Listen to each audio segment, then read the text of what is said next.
Hi guys, welcome back to our channel. ఈ రోజు video వచ్చేసి మనకి egg omelette curry.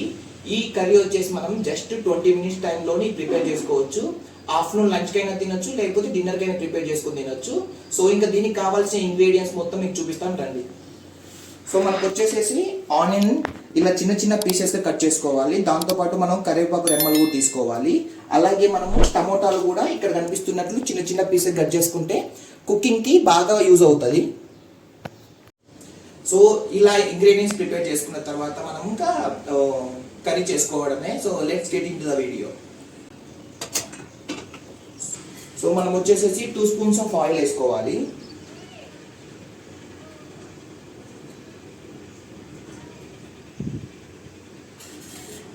So oil వచ్చేసేసి కొంచెం వేడైన తర్వాత మనం కట్ చేసుకున్న ఆనియన్స్ ఉన్నాయి కదా, అవి వేసుకోవాలి. ఆయిల్ కొంచెం హీట్ అయిన తర్వాత మనం వచ్చేసేసి బిర్యానీ ఆకు, దాంతోపాటు 2 ఇలాచి, ఒక చెక్క, 3 లవంగాలు వేసుకొని కొంచెం అలా తిప్పుకున్న తర్వాత మనం ఆల్రెడీ కట్ చేసుకున్న ఆనియన్స్ని వేసుకోవాలి.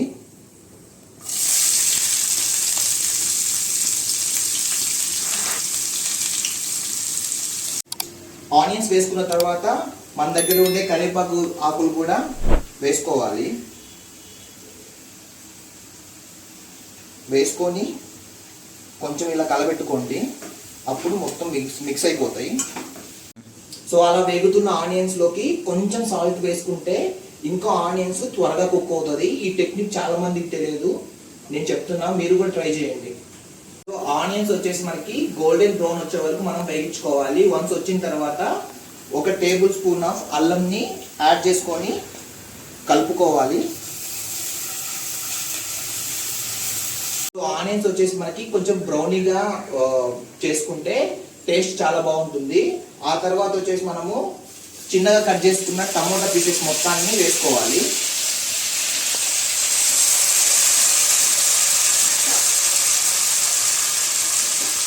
అలా వేసుకున్న టమోటాలని మొత్తం మిక్స్ చేసుకోవాలి. మిక్స్ చేసుకొని టమోటాలు మెత్తబడేంత వరకు మనం ఉడికించుకోవాలి. సో టమాటాలు వచ్చేసేసి ఇంత మెత్త ఉడికిన తర్వాత దీంట్లోకి కొంచెం పసుపు, కొంచెం కారం, 1 టేబుల్ స్పూన్ ఆఫ్ కారం వేసుకోండి. ఈ కారం అనేది మీ టేస్ట్ ప్రకారం ఉంటుంది, ఒక్కొక్కరు ఒక్కొక్కలాగా తింటారు కాబట్టి దాని ప్రకారం కారం వేసుకోండి. ఒకవేళ మీకు లిటిల్ స్పైసీ కావాలనుకుంటే 1.5 స్పూన్ అట్లా వేసుకోండి, లేదంటే 1 స్పూన్ వేసుకోండి సరిపోతుంది. సో ఇంకొంచెం ఇలా ఉడికిన తర్వాత మనం వచ్చేసేసి కొంచెం గరం మసాలా, దాంతోపాటు మనం దంచుకున్న అల్లం వెల్లుల్లితో పాటు ధనియాల పొడిని ఇట్లా మిక్స్ చేసుకున్న తర్వాత మనకి దాన్ని కూడా దీంట్లో వేసుకోవాలి. సో మసాలాలన్నీ పచ్చి వాసన పోయే వరకు మనం ఉడికించుకోవాలి. అలా ఉడికిన తర్వాత వచ్చేసేసి 1 గ్లాస్ ఆఫ్ వాటర్ని మిక్స్ చేసుకోవాలి.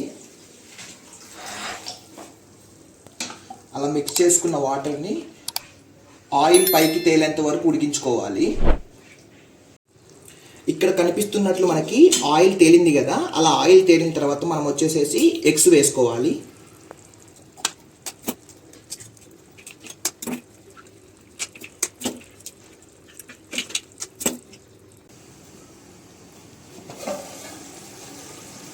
సో గైస్ చూడండి ఎంత బాగా కుక్ అయినాయో. ఇలా కుక్ అయిన తర్వాత మనం వచ్చేసేసి ఈ ఎగ్ని మనం రొటేట్ చేసుకోవాలి. రొటేట్ చేసుకుంటే ఏమవుతుందంటే రెండో పక్క కూడా బాగా కుక్ అవుతుంది. ఇలా దీన్ని వచ్చేసేసి ఇలా తిప్పుకోవాలి.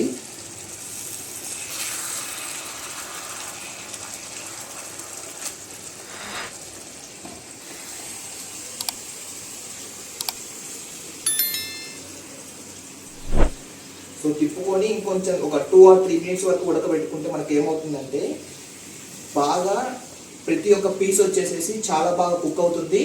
దాంతోపాటు టేస్ట్ కూడా చాలా బాగుంటుంది. సో చూద్దాం రండి అసలు కుక్ అయిందో లేదో. సో కర్రీ వచ్చేసేసి చాలా బాగా కుక్ అయింది. అండ్ అలాగే ఇక్కడ చూస్తే మీరు ఆయిల్ కూడా బయటపడింది. ఎప్పుడైతే ఆయిల్ బయటపడుతుందో అప్పుడే మనకి కర్రీ బాగా ఉడికినట్టు. అండ్ దీని మీదకి మనము కొంచెం కొత్తిమీరతో గార్నిష్ చేసుకుందాం.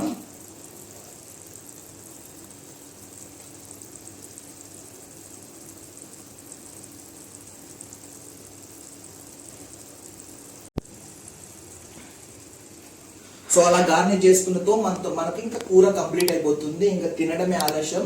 నేను ఒకసారి అన్నంలో కూడా తిని చూస్తాను, టేస్ట్ ఎలా వచ్చిందో మొత్తం మీకు ఎక్స్ప్లెయిన్ చేస్తాను.